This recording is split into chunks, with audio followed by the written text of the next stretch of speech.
Hello, everyone. Dale Pinkert here at TradeGateHub.com. The markets are waiting with bated breath on what Jerome Powell is going to say. I believe he has a speech on Friday, and a few things to keep in mind. Of course, he doesn't know about the uncertainty continuing with the Delta virus and Lambda and all these other viruses. It would be his excuse to, go slow, yet there have been some numbers and a lot of Fed governors using, in fact, Kaplan said that what they're doing with QE now is analogous to you being on some type of prescription drug or something where you're getting benefits early on, and then after using it for a while, you end up with side effects. So, what are the side effects? Things like SPACs and GameStop and rampant speculation, stretched out market, a lot of people forced into risk. So that's what we have to deal with right now. I want to focus right here with the Fed coming up on the Japanese yen, because there are a lot of people thinking that we could head lower. Basically, I could make a case for either. It's going to be important not just for what happens to the yen, but what happens with both the precious metals, gold included, and what happens with rates. Here's your TLT. Okay, so this is really going to, my bias now as I look at this yen chart, you guys know I look for threes, three drive formations to occur. And as I look at the yen after this rally, which is something I called when we were down here, it's really acted like it doesn't want to give back much, okay? And we have this downtrend line, kind of a neckline coming in just a little over 110. And to me, it looks like we could have a breakout to the upside. And here's a couple of reasons, because it would complete a few things that look incomplete to me. Okay, so here's your daily and your first drive and your second drive, which would imply if we get through here, we can make another high. These highs were 1165, so maybe we could go 112, 113 on the end should we break out here. On the weekly, they look a little bit more compressed. I think you could get a little better picture. So if I drew some type of wedge line on this, I think I'll get rid of this. Okay. Some kind of wedge line, it would look something like this, which would take it into about the 112.5 level. And a move like this would take gold lower, in my view. The yen's up 30 right now, and gold's starting to give some back. Look at where it failed from yesterday, the 200-day, and getting a little mini sell signal here. Now, I'm not looking for new lows in gold. In fact, yesterday I talked about I thought it could even make a run to 1830 before we got this pullback, but it looks like it could be beginning here. It's going to be very, let's call it Fed dependent, not data dependent on what happens from here. So perhaps we get this pullback towards 1740, 1750. I will attempt longs on a break in gold.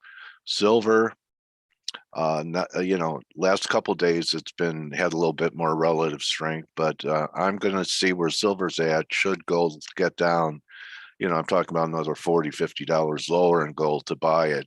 Be interesting to see if silver holds this flash crash low, because I think they'll both be a buy. So, because I'm still in the camp that even though we could get a rally in US dollar yen, that this is still perhaps a top in the dollar, and that maybe if he's a little bit hawkish, or that we get a failing rally in the dollar. So, you could do your fib numbers. Resistance should start at the breakout that turned into a failed breakout, into a breakdown. So we'll see, we could trade up to 93.40. So I'd actually be looking to sell dollar strength and buy euro weakness. So we have this falling wedge, something that talked about the long side from last week. I said we'd make a new high to 93.50. We got to 93.78, and I was looking for a buy zone at 16.80, 16.60 in euro. So we've come out of this wedge, and sometimes the market can retrace back to the wedge breakout, which you could draw the line with a thicker pencil, but comes in around that 117 level. So I think it's going to be an interesting level to try, because I still think the dollar, that the market is too long on dollars right now. So, it's an amazing sentiment shift, because when we came in this year, the lock trade, the for sure trade, was bearish dollar, which, as you can see from the euro from the beginning of the year, really hasn't worked that well, right? I mean, here we were 123, another failing rally here. So we're down on the year. We're down about 600 pips, 700 pips on the year. But I'm still expecting a little bit of a short squeeze on the euro that could take us up to above this 119 level. My line in the sand will be closes over 120, but that would be just some type of fib retracement from here to here. And then I'm going to be looking for the dollar to resume its uptrend. And as I've said on prior videos, that could take the Dixie back down towards this 91 level, which is about 61.8 back of this. So that's my plan with Powell on Friday, is I'm going to sell dollar strength, buy euro weakness. I think the end's going to make a move for a third drive to a top with that happening. Aussie, I still think you have to, be careful with Aussie. It's not my preferred long at this time. Euro is. And euro, it's because euro pound's still acting good, hasn't done anything wrong since we had this overthrow, and then have it negate, tell every pullback where it had to on this candle. And now right here, if we're holding above 85.40 or so, it still looks like the little minor uptrend that we're in could extend, maybe even all the way to 87.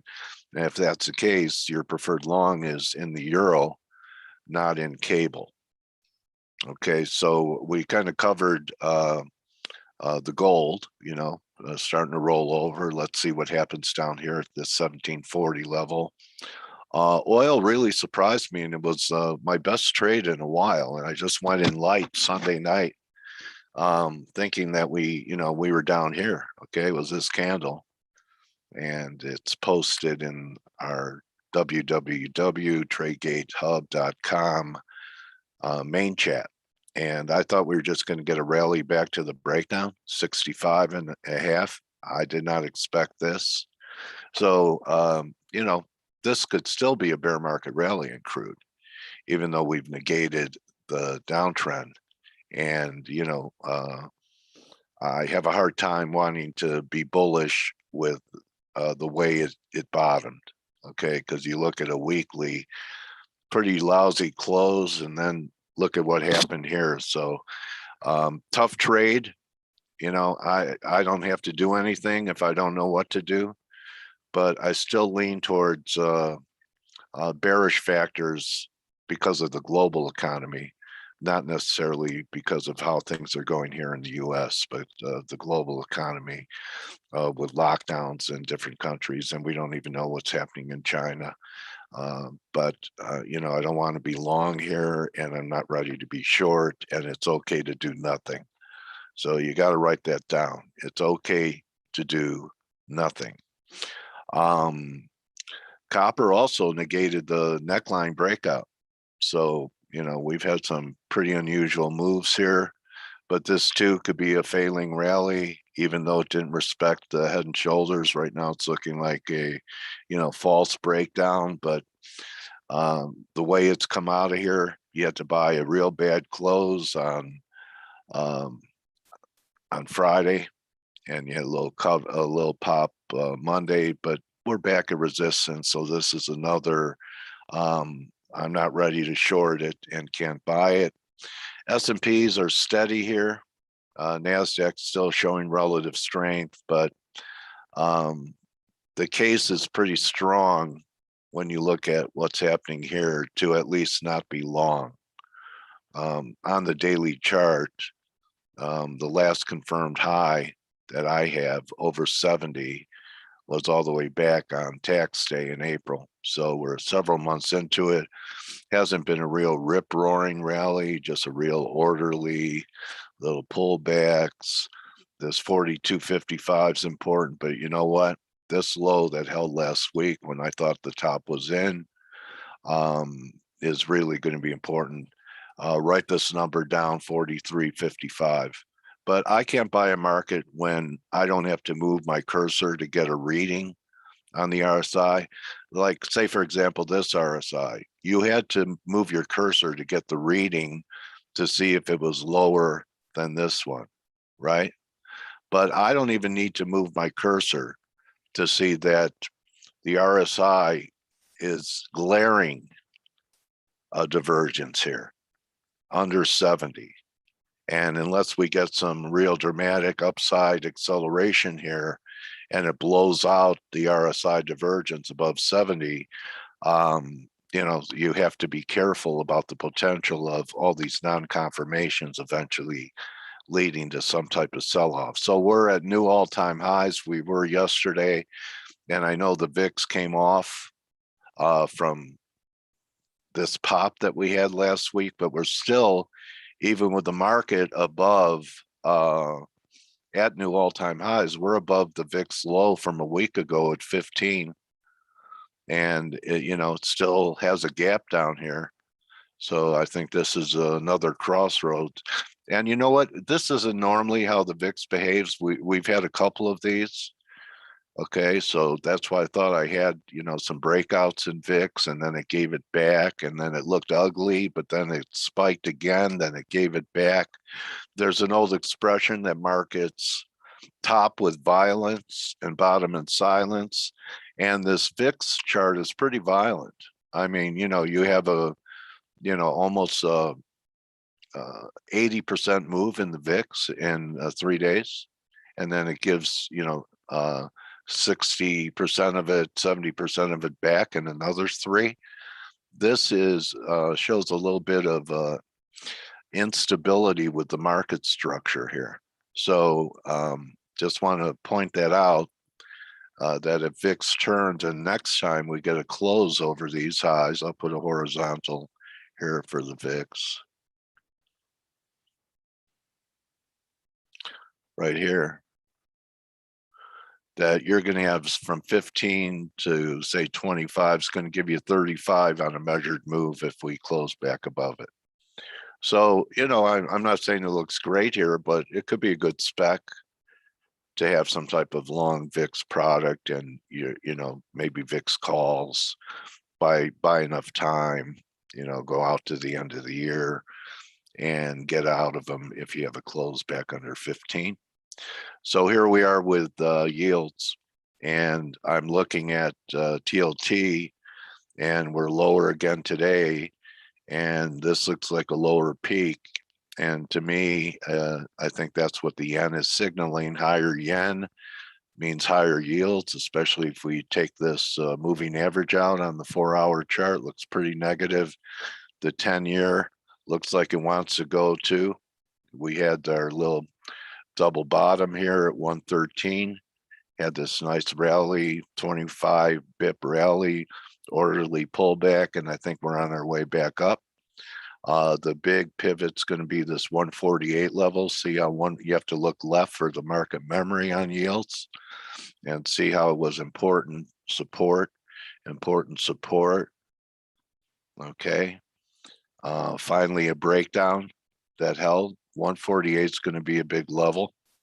and we get through 148 and you just tack it on from 113, that's 35. That's going to give you 183. It's going to give you a new high if we get through the 148.5 level. And I think that's possible. So that would mean the third drive in the yen, still lower in gold and silver because of yields.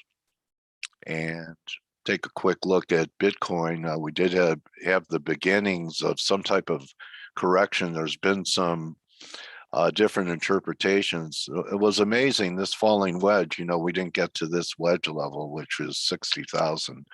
But, perhaps we get a pull back to 40. I've also seen counts where this wave is one section of a wave and this is like a B, and we could get a C to the downside at new lows. I'm more in the camp that this was a pretty important low and we're going to correct this advance, and 40,000 is one of the areas that I think it could pull back to. Quick look at the gold shares. They're starting to try and put in higher lows. I don't think they will. I'm looking at Yamana gold down here, maybe a 3.5 if it's holding here with gold. If it trades back down towards that 1740, 1750 level. GDX is starting to approach some return lines that I have. That's going to come in here right around 29.65. This is an ideal entry area. I don't know if we're going to get that cheap down here at about 27. Here's Newmont. It's done nothing really right yet. It's really been part of the weakness, and it was a third drive, wasn't it? So that's not telling me anything. And I just want to show the canary in the coal mine that, has probably a little laryngitis. And that's what's happening in the Russell. So the Russell bounced back with new highs in NASDAQ. Dow has not made a new high in NASDAQ, new high in S&Ps. And we'll see if we could break out here. It's starting to look like a descending triangle, and I guess we could break out over, say 225 or so, and we break down under 208. Under 208, it's sealed. And, I interview a lot of people. I keep asking, since March, all we've done is move sideways in the Russell. We've had a couple of false signals. We had one here, we had one here. Let's see what happens here. But this, to me, smacks more of distribution than accumulation. Accumulation happens at market lows, not at market highs. So some type of distribution is taking place, and 208 is a trigger for, I think if we take out 208, that Russell is destined to test out the pre-COVID highs at about 170. And let's see, anything else I want to bring up? Just a couple of the NASDAQ stocks. Apple still looks like it's developing this third drive on the weekly, the daily. Are we going to try another high again before we break down? It's looking heavy to me. It did diverge here. Tesla, I don't, can you really be impressed? I can't. Amazon got slaughtered and it's trying to bounce back, but so far a pretty weak rally. Microsoft was a superstar last week and it still has a confirmed high, but it looks like it wants to pull back some, and you never know when one kind of thrust like this could end up being terminal. What gives me pause is the readings at the high were well over 70. I believe Google has made a new high and following through. Here's Google. There's your 4-hour. We're starting to diverge, starting to look like a little bit of a third drive to a top formation. On the 2-hour, it looks even cleaner. Don't like the RSI setup, but the form is pretty good. 1, 2, 3, and we're not making new highs. Let's see what we have here. Okay, so the 15-minute is diverging up here. 2-hour, No. 4 hour. Yes. Okay. So, I mean, there are signals saying, be careful. This could end up being a failing rally in Netflix. Here's Facebook. Is it a right shoulder? Are we going to have one more run to the upside? That's an IDK for me. And here's the Dow putting in a lower high so far on the Dow, with the S&Ps and NASDAQ making new highs. So Dow's kind of looking heavy. This potentially is a failing rally. I think you'll know more if we start taking out this 35,000 level, 35,150, and fill the gap it left as it gapped up on Monday. And that's a wrap. I wish everyone good luck. Just to summarize, here's the silver juniors looking for another low there. And just keep an eye on credit. You have a failing rally in junk, and you even have a weaker failing rally in corporates. So, it always starts on the credit side first. So just to review, I do have an interview with Adam Button of Forex Live tomorrow. Tune in live here in our main chat room at www.tradegatehub.com, or you can watch us live on YouTube.